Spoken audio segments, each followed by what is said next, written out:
The Day I Keep Losing You Part 1. The first time Sam died, I thought it was a dream, because that's what you tell yourself in the 3 seconds after your best friend stops breathing in your arms. You tell yourself, wake up. You tell yourself, this isn't real, you have work in the morning, you left the stove on, wake up, wake up, wake up. It was raining. That's the detail I remember most, even now, even after everything, the rain, and how warm his blood was compared to it, which didn't make sense because he was already so cold. Let me back up. It was my birthday. 27, which is not a birthday anyone throws a parade for, but Sam had never once in 11 years of friendship let a birthday of mine pass without turning it into an event, whether I wanted one or not. That morning he'd shown up at my apartment at 8 a.m. with a box of the wrong donuts. He always got the wrong donuts, glazed instead of the maple ones I liked, and every single year I ate 2 anyway and told him they were perfect. And every single year he grinned like he'd gotten it right on purpose, and I let him believe it, because some lies are just love wearing a disguise. 27, he said, dropping onto my couch like he owned it, which in every way that mattered he did. You're basically 30 now. That's not how numbers work. It's how sad numbers work. He kicked his feet up onto my coffee table, which he knew I hated, which was exactly why he did it. You've got, 3 good years left before you start complaining about your knees. I complain about my knees now. Yeah, but nobody believes you yet. That was Sam. 27 years old and still talking like we were 17, still finding new ways to make fun of me that somehow always felt like being held. He worked in structural engineering, of all things, the most serious, load-bearing, measure-twice-cut-once job imaginable. And yet he was the least serious person I had ever loved. He hummed constantly, always off-key, always 3 notes behind whatever song was actually playing. He kept a fern on his windowsill that should have died a dozen times and somehow, against every law of botany, hadn't, because he talked to it every morning like it owed him rent.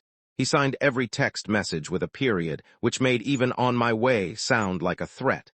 I had been in love with him for 6 of our 11 years. I had never told him. There is a particular kind of cowardice that dresses itself up as loyalty. I don't want to ruin this. I don't want to lose you. Better to have all of you as a friend than half of you as an almost. And I had been wearing it so long I'd stopped noticing it was a costume. We spent the day the way we spent most days. Badly, happily, together. Breakfast that turned into a walk that turned into an argument about a movie neither of us had actually seen, just an argument for the pleasure of arguing. Dinner at the noodle place that gave him extra scallions because the owner liked him better, which every single restaurant owner in the city seemed to somehow.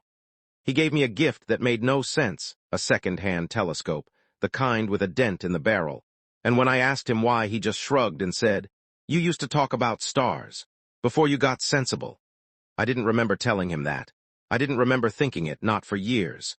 But he'd kept it somewhere, filed it away the way he filed away everything about me, quietly, without ceremony, the way you keep things you plan on needing later.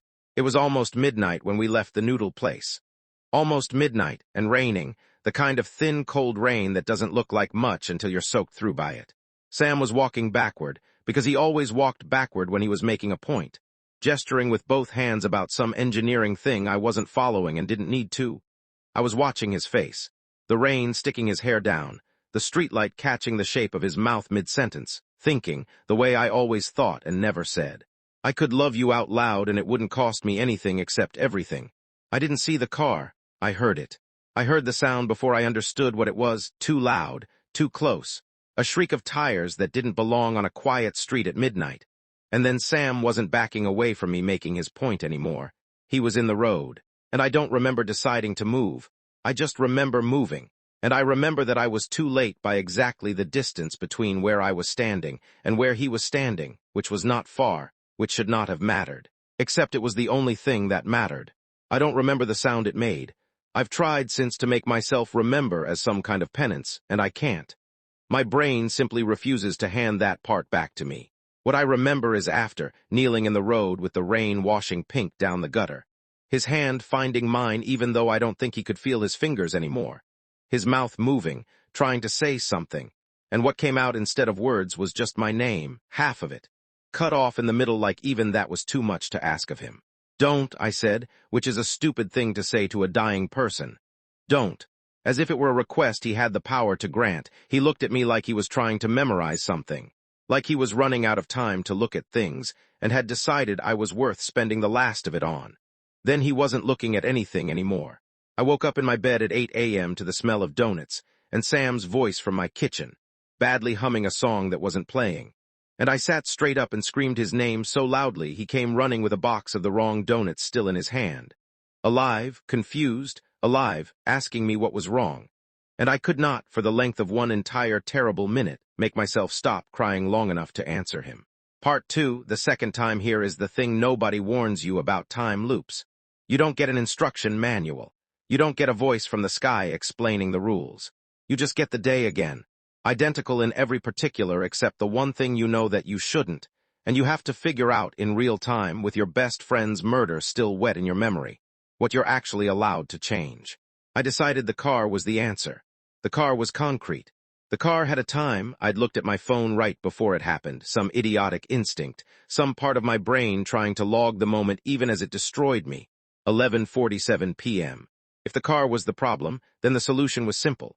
Don't be on that street at 11:47 p.m. So the second time, I sabotaged the whole night. I told Sam I wasn't feeling well after dinner, which wasn't even a lie, not really. I have never in my life felt less well than I did sitting across from him, eating noodles he didn't know were the last easy meal we'd had in another life. I made us leave the restaurant 20 minutes early. I steered us down a different street, made up a story about wanting to see if the bookstore was still open, anything to keep him off that stretch of road at that specific, cursed minute. It worked. We never went near that street.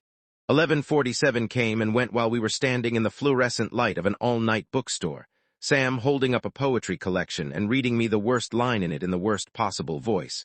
And I laughed so hard I had to sit down on the floor of the poetry aisle, and for about 4 hours I let myself believe I had fixed it, that the day was a puzzle and I'd found the one moving part and jammed it still.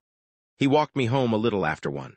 Said good night at my door the way he always did, one hand braced on the frame, close enough that I could count his eyelashes if I let myself, which I never did, because counting things you can't have is its own kind of self-harm. Happy birthday, he said, for real this time, not the sad numbers kind. Thanks for staying so long. Where else would I be? Not a question, he never made it a question. It was just a fact he stated, the way he'd state the weather. I went inside. I locked the door. I stood with my back against it for a long minute, feeling something in my chest loosen for the first time in what felt like years, even though it had only been one very long day. Then I heard it, not a car this time.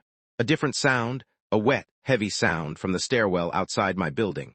And a voice that wasn't Sam's, low, urgent, and Sam's voice under it, tight in a way I'd never once heard it in 11 years. And I was moving before I'd even fully understood what I was hearing, throwing the door back open. And there were 2 men on the landing, and Sam on the ground between them.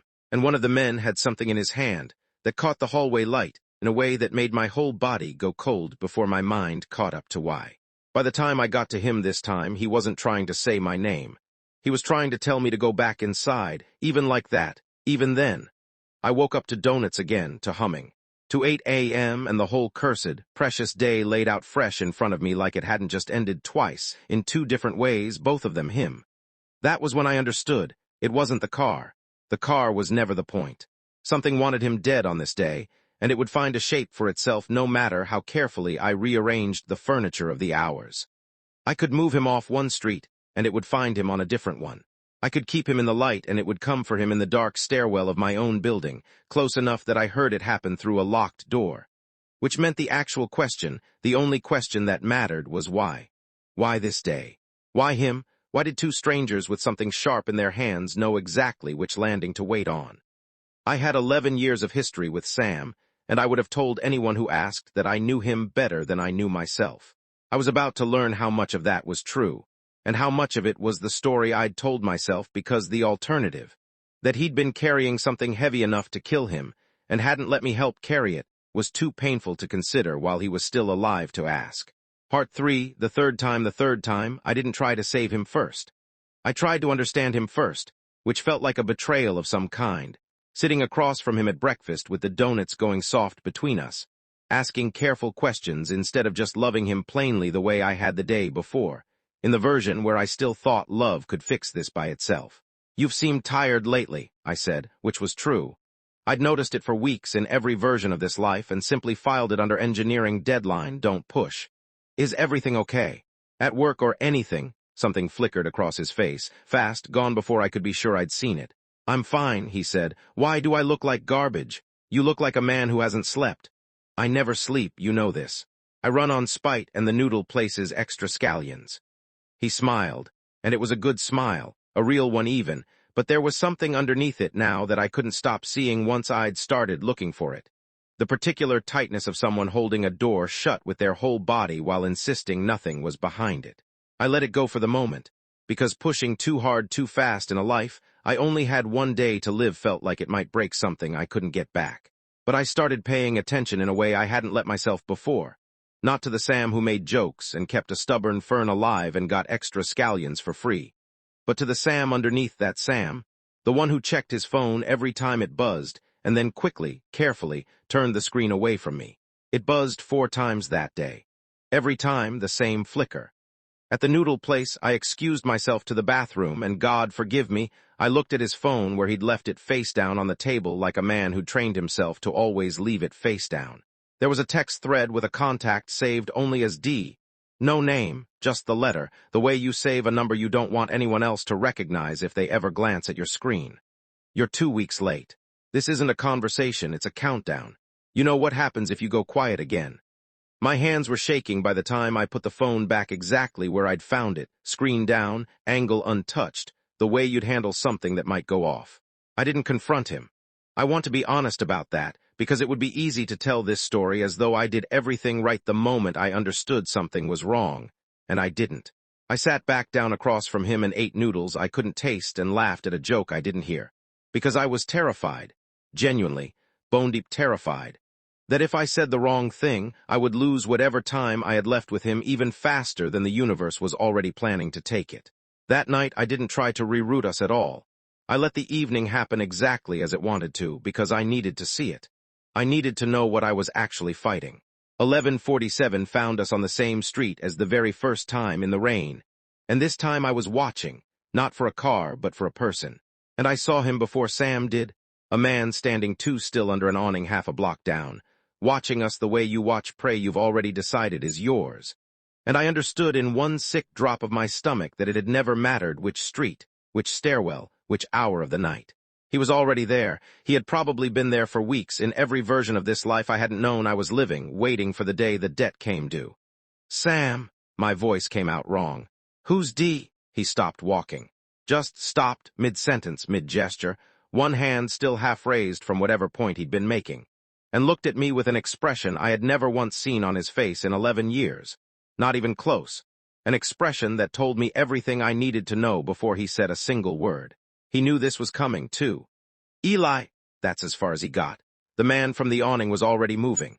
I don't know exactly how the 4th death found him. I only know that I woke up the next morning, the same morning, always the same morning, with my hands still shaking under the blanket, donuts and humming drifting in from the kitchen, and a name burning in my chest like a coal I couldn't spit out.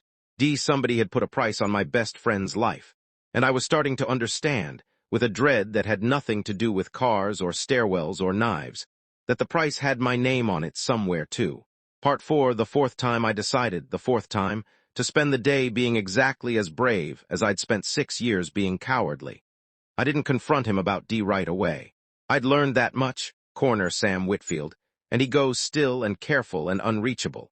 The exact opposite of what happens when you give him room and let him come to the edge of a thing on his own timeline. So instead I gave him the whole morning.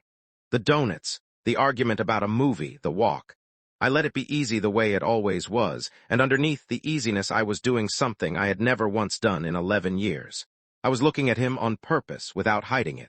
He caught me at it around noon, sitting on a bench eating from a shared bag of chips he'd bullied a corner store into selling him even though the sign said they'd stopped serving lunch. "What?" he said, not unkindly, just curious, chip halfway to his mouth. "Nothing, you've got a good face," he blinked. "That's a weird thing to say. It's true, though, you've got a good face. I don't say it because it feels like something you say to someone, not about someone. And I've never—" I stopped myself, heart going too fast. Some old wall creaking on hinges it hadn't used in 6 years. "Never mind. No, finish it. I've never let myself say it to you." He put the chip down, didn't eat it. Just looked at me for a long moment. The kind of look that used to make me want to disappear into the ground, and now, for the first time, I let myself sit inside of.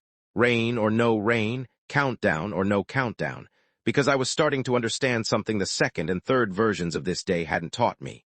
I was running out of time to be a coward in every sense that mattered. Eli, his voice had gone quiet. What's going on with you today? I could ask you the same thing. I held his gaze. You've had your phone turned face down on every table today. You checked it 4 times at breakfast alone. You've been humming the same 3 bars of the same song for 6 hours because you do that when you're thinking too hard about something else to notice what your own mouth is doing. His jaw worked. For a second I thought he'd shut the door again, go careful and unreachable, and I would lose the threat of him for another whole life. Instead, something in his shoulders came down, like a weight he'd been holding up so long he'd forgotten it was optional to put it back down. It's not your problem, he said. It's handled. Is it, though? Eli, Sam, I matched his tone exactly, which surprised him enough that his mouth twitched despite everything. I have spent 6 years not telling you things because I decided, all on my own, without ever once asking you, that you couldn't handle knowing them. That it would be a burden on you. That I was protecting you by keeping you out. I'm starting to think you might have decided the exact same thing about me, about whatever this is. And I need you to understand that from where I'm sitting, that isn't protection. It's just 2 idiots who love each other refusing to let the other one carry anything, until eventually neither of us is carrying the thing that actually matters. His eyes went bright and wet in a way I had genuinely never seen. Not once, not at his father's funeral, not the night his Fern nearly died, and he sat up with it until 3 a.m. like it was a sick child. You love me, he said, not a question. He never made things questions, but this one had a tremor in it that none of his facts ever did. I have for 6 years. I was going to take it to the grave, which, a broken half-laugh escaped me, awful involuntary, is a phrase I should probably retire given recent events. What recent events? Tell me about D. First, he told me. Not everything, not that day. We ran out of daylight before he ran out of walls, but enough. A loan he'd taken out 2 years ago, quietly, without telling me, to cover a medical bill I'd hidden from him during a bad stretch I was too proud to ask for help with. He'd never told me because he knew I'd have refused it, would have found some other way to bury myself rather than let him carry a single dollar of my trouble. He'd been paying it back in secret ever since, and 6 weeks ago the terms had changed. The way these things always change, quietly, in someone else's favor, and the people on the other end had stopped being patient. You did this for me, I said. It wasn't a question either. I was learning his habit. I'd do it again. You might have to, I told him then, what I hadn't planned on telling him for another version of this life at least. About the car, the stairwell, the man under the awning. About waking up to donuts 3 times now with his blood still warm on my hands in whatever version of my memory refused to let it go. He didn't call me crazy. That's the part that undid me most of everything that happened that whole strange day. He sat on that bench, chips forgotten between us, and listened to me describe watching him die 3 separate times. And instead of doubting me, he reached over and took my hand like it was the most natural thing in the world. Like we'd been doing it for years instead of never. Not once, not in 11. Okay, he said, quiet. Then we fix it today. We didn't. 11:47 still came.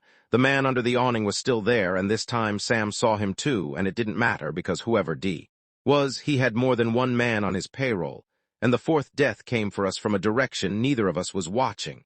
And the last thing I remember of that life is Sam shoving me backward hard enough to put me out of reach. The way you'd shove someone out of the path of a car, except there was no car this time, just him, deciding, even with everything I'd finally told him, even with his hand still warm from holding mine on that bench. That saving me came before saving himself.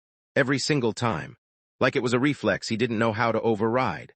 I woke up screaming his name into a kitchen that smelled like the wrong donuts, and for the first time I understood that the loop wasn't punishing me for something I'd done. It was daring me to become someone who could stop him from doing it. Part 5. The 5th time I stopped treating the day like a puzzle to be solved with better timing, and started treating it like a war to be fought with better information. I skipped the bookstore, I skipped the bench. I told Sam over donuts in the flattest voice I could manage that I needed him to trust me completely for the next 16 hours, and that I would explain everything by nightfall, and because this is who he was, because this is who he had apparently always been, underneath 11 years of jokes and off-key humming. He said, okay, without a single follow-up question. The way you say okay to someone you've already decided you'd follow into a burning building. I used the day to find D. It took most of the afternoon, and a conversation with a bank teller Sam knew from college that involved more lying than either of us was proud of. But by 6 o'clock I had a name, Dario Kessel, a man who ran 3 consulting businesses that were, upon the barest inspection, nothing of the sort, and an address, a squat building near the docks that looked like it had given up trying to seem legitimate sometime around 2015. "This is insane," Sam said, standing outside it with me at 7, the sky already going that heavy gray it goes before rain. "We are not Eli, we are not knocking on a loan shark's door. We're not knocking." I'd thought about this all afternoon, turning it over the way you turn over a puzzle box looking for the seam. "We're going to pay him. With what? I've been paying him for 2 years, and it's not enough, that's the whole. Not money." I pulled out the envelope I'd spent the last hour assembling, every document I had, every proof, meticulously gathered evidence. Screenshots of threatening texts saved off his phone with his shaking permission. A recorded voice memo of a call Dario's man had made 2 loops ago that I'd somehow, impossibly, remembered enough details of to reconstruct through the bank teller's cousin, who worked in the same shady orbit. "Leverage, he's not the top of this chain, Sam. He's a middleman skimming off people like you to service a debt of his own further up. I found the guy above him. I found the guy above that guy. People like this don't stop because you beg. They stop when it costs them more than it earns them." He stared at me like he was seeing a person he didn't fully recognize, which was fair, because I hadn't fully recognized myself either. Not until that afternoon, not until fear ran out of road and turned into something with edges. It worked mostly. Dario took the envelope, went pale under the fluorescent light of his ugly little office, made 2 phone calls in a language I didn't understand, and told us, in the flat voice of a man cutting his losses, that the debt was closed, that we should leave, that he never wanted to see either of our faces again. We left. We actually, impossibly, walked out of that building together, alive, both of us. And for one soaring half-hour I let myself believe we'd done it, that 4 lifetimes of dying had finally taught me the right lesson at the right time. 1147 came on a street 2 neighborhoods from the docks, nowhere near any of it, and the car that hit him wasn't sent by anyone. It was just a drunk driver, ordinary and stupid, and unconnected to any of it, running a light 3 seconds before Sam stepped off a curb he'd stepped off 1,000 times safely in his life. I understood, kneeling in that street for the 5th time, his hand finding mine out of some instinct that apparently survived every version of him, that I had been asking the wrong question from the very beginning. It was never who wants him dead. The debt was real, and it mattered, and closing it had been the right thing to do regardless, but it had never been the whole shape of the curse. Something older than Dario's men, something with no name and no motive I could bargain with, had simply decided that today was the day Sam Whitfield did not get to keep living, and it would reach for whatever tool was nearest. A car, a knife, another car, with the patience of something that had all the time in the world, because it did. It had my time.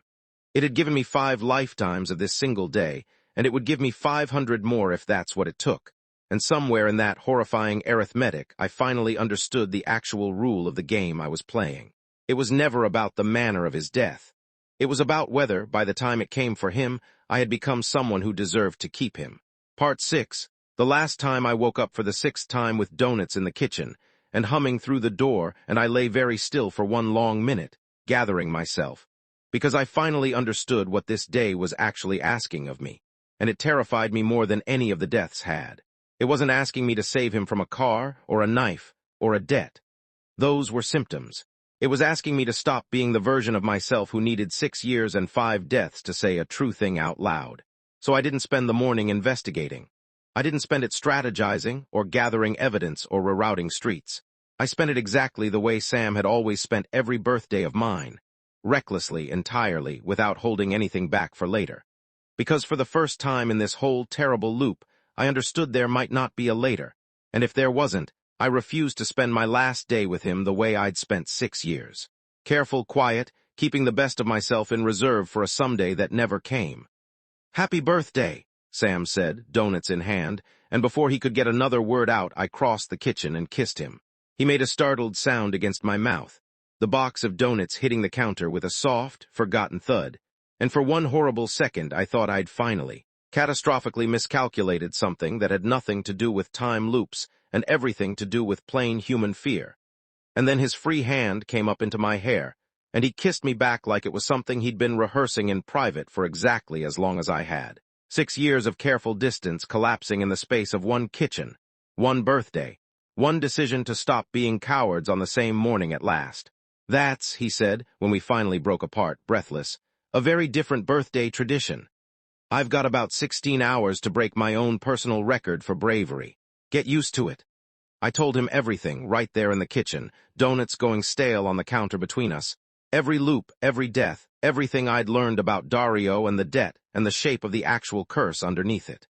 He listened the way he'd listened the 4th time, without doubting me once, and when I got to the end of it, I think it wants to know if I've become someone who deserves to keep you. He was quiet for a long moment, turning that over. That's a stupid rule, he finally said. It's the only one I've got. No, I mean, Eli, you've been trying to earn me for 6 years. You didn't need to earn the first day. You didn't need any of the ones after it either. I've been in love with you since we were 19, and you fell asleep on my shoulder on the train back from that terrible camping trip. And I decided, right then, extremely inconveniently, that I was done looking at anyone else. You didn't have to become someone new to deserve that. You just had to say it. I didn't know what to do with that, standing in my kitchen holding 6 years of quiet devotion in both hands like it was suddenly, impossibly, mine to keep. So I didn't do anything clever. I just held on to him, and he held on to me, and we stood there long enough that the donuts went properly cold, and it was, without question, the best birthday of my entire life, curse and all.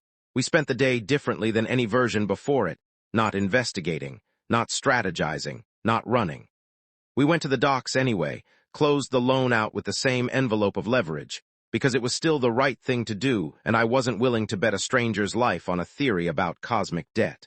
Dario took it, made his calls, told us to disappear from his life. And we did, hand in hand this time instead of side by side, which felt like the whole difference in the world.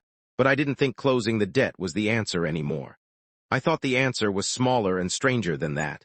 And so as 11 o'clock crept closer, I did the one thing I hadn't done in 5 previous lives. I told him I wasn't going to try to reroute the night at all. If it wants me at 11:47, I said, my voice not quite steady, then it gets me at 11:47. I'm not going to spend the last hour of a night I might not get back hiding from a street corner. I want to spend it exactly where I'd have wanted to spend it if none of this had ever happened. With you, not running from something. Just here, he didn't argue. I think he understood, in the particular way Sam always understood things about me faster than I understood them myself, that this wasn't recklessness. It was the opposite of every cowardly thing I'd ever done. It was choosing to be present for a moment, instead of managing it from a safe distance. The way I'd spent 6 years managing my feelings for him from a safe, cowardly, well-defended distance. We walked back from the docks the long way, past the noodle place, past the bookstore, past the bench where I'd finally told him the truth in another life. It rained, because of course it rained. Some things this curse seemed determined to keep constant no matter what else changed. At 11:44 we were 3 blocks from my apartment, and I felt the old dread rising in my chest exactly on schedule, the way it had risen 5 times before, my body remembering a death my mind was trying not to. Sam felt it too. He didn't say anything. He just took my hand, properly this time, fingers laced through mine, the way you hold onto someone you have no intention of losing, and kept walking, steady, unhurried, humming 3 notes behind a song that wasn't playing, the most familiar sound in my entire life. At 11:47, nothing happened. I want to tell you it was dramatic, that the sky did something, that I felt some enormous cosmic mechanism grinding to a halt around us. It wasn't like that. It was just a streetlight, a puddle. Sam's hand in mine, warm despite the rain. His voice mid-sentence about something completely unimportant. Some engineering joke I wasn't following and didn't need to, because I wasn't watching the road for danger anymore. I was watching his face, the way I'd wanted to watch it freely for 6 wasted years. 11:48 came, then 11:49. We reached my door a little after midnight, both of us soaked through, both of us alive, and he pressed his forehead against mine on the doorstep the way he used to brace his hand against the frame, except closer now, so much closer, and said, "Happy birthday. For real this time. No sad numbers. You already said that in a life you don't remember. Then I guess some things are worth saying twice." I woke up the next morning to sunlight instead of donuts, to an empty kitchen instead of humming, and for one gutting, airless second I thought the loop had reset one more time, that I'd have to do all of it again, that the universe had decided 6 lives wasn't enough penance for 6 years of silence. Then I heard the shower running down the hall of an apartment that was unmistakably mine. And Sam's badly off-key voice drifting through the water, singing 3 notes behind a song that wasn't playing, a live, ordinary mine, in a today that had never happened before, and as far as either of us could ever prove, would never need to happen again. I still don't know, if I'm honest with you, whether the loop actually ended because I saved him, or because I finally became someone capable of loving him without a body count between us. Maybe those were always the same thing wearing different names. Maybe every version of me who almost got it right was just practice for the version who finally did. What I do know is this. I got 6 chances at the worst day of my life, and it took me until the last one to understand that the thing worth fighting for was never the version of the day where nothing bad happened. It was the version where I stopped hiding, no matter what did. So here's what I keep turning over, on the nights I can't sleep and he's humming quietly beside me anyway, 3 notes behind always. If you found out you had exactly one more chance to say the thing you've been too afraid to say to anyone about anything, would you actually say it? Or would you tell yourself, one more time, that you'd rather keep all of them as a friend than risk losing half of them as an almost? I want to know, tell me in the comments. I really do want to know.